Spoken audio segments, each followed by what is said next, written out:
Bonjour chers téléspectateurs, je vous approche aujourd'hui avec un thème intéressant qui est le suivant, cessez de vous plaindre. En fait, dans la petite brochure Sa parole pour aujourd'hui, il nous est proposé 6 méditations sur ce même thème que nous allons aborder les semaines prochaines. Faites tout sans vous plaindre et sans discuter, Philippiens 2,14. Je lis ce texte dans son contexte. Ainsi, mes bien-aimés, comme vous avez toujours obéi, travaillez à votre salut avec crainte et tremblement. Non seulement comme en ma présence, mais bien plus encore maintenant que je suis absent. Car c'est Dieu qui produit en vous le vouloir et le faire, selon son bon plaisir. Faites toutes choses sans murmurer ni hésitation, afin que vous soyez irréprochables et purs, des enfants de Dieu irréprochables au milieu d'une génération perverse et corrompue, parmi laquelle vous brillez comme des flambeaux dans le monde, portant la parole de vie. Et je pourrais me glorifier au jour de Christ de n'avoir pas couru en vain ni travaillé en vain. Et même si je sers de libation pour le sacrifice et pour le service de votre foi, je m'en réjouis. Et je me réjouis avec vous tous. Vous aussi, réjouissez-vous de même et réjouissez-vous avec moi. Philippiens 2, 12 à 18, et c'est le verset 14 qui dit « Faites tout sans vous plaindre et sans discuter ». Au cours d'une expérience intéressante, on demanda à 2 groupes d'étudiants en psychologie de passer un certain temps entre eux afin de mieux se connaître. Ils étaient libres de converser comme bon leur semblait, mais tout était enregistré. Seul l'un des 2 groupes avait été prévenu que l'expérience avait pour objet d'analyser toutes les occasions où les différents interlocuteurs se plaindraient de quelque chose au cours des conversations.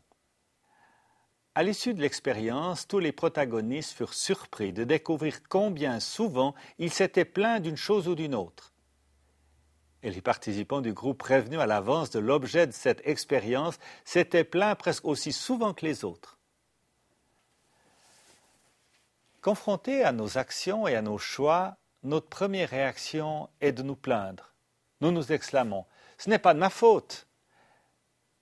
S'il n'avait pas agi ainsi, je n'aurais jamais agi ainsi tout seul. »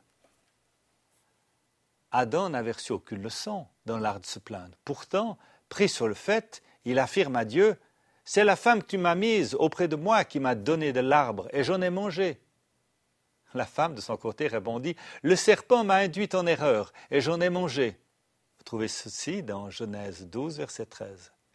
Ni l'un ni l'autre n'acceptèrent leur part de responsabilité. Et comme Dieu n'aide pas les gens qui ne se conduisent pas en personnes responsables, il les jeta hors du paradis. S'ils se rendirent compte, plus tard, de leur erreur, ils ne surent pas transmettre cette connaissance à leurs descendants. Car nous lisons « Un jour, le peuple se livra à des lamentations, ce que le Seigneur entendit avec déplaisir. En les entendant, le Seigneur s'enflamma de colère. Le feu du Seigneur ravagea alors le peuple et dévora un bout du camp. » Nombre 11, 1. Remarquez en passant que Dieu entend toutes nos jérémiades et qu'il ne les apprécie pas du tout. Paul a écrit « Ne vous plaignez pas, comme certains d'entre eux l'ont fait, et ils furent exterminés par l'ange de la mort. » Ces malheurs leur arrivèrent pour servir d'exemple à d'autres. Ils étaient mis par écrit pour nous avertir, tel qu'on le trouve dans 1 Corinthiens 10, versets 10 à 11. Attention à ce que vous dites. Prenez la bonne résolution de rechercher, puis de débarrasser votre vocabulaire de toute expression synonyme de plainte ou de récrimination. Assez souvent, je repense à ce texte d'1 Corinthiens 10, 10. Et je me dis, mais si ces choses ont été écrites pour nous servir d'exemple, c'est important. Donc, vis-à-vis de Dieu, de se plaindre ou ne pas se plaindre, c'est important. Alors à vous de jouer. Bonne semaine.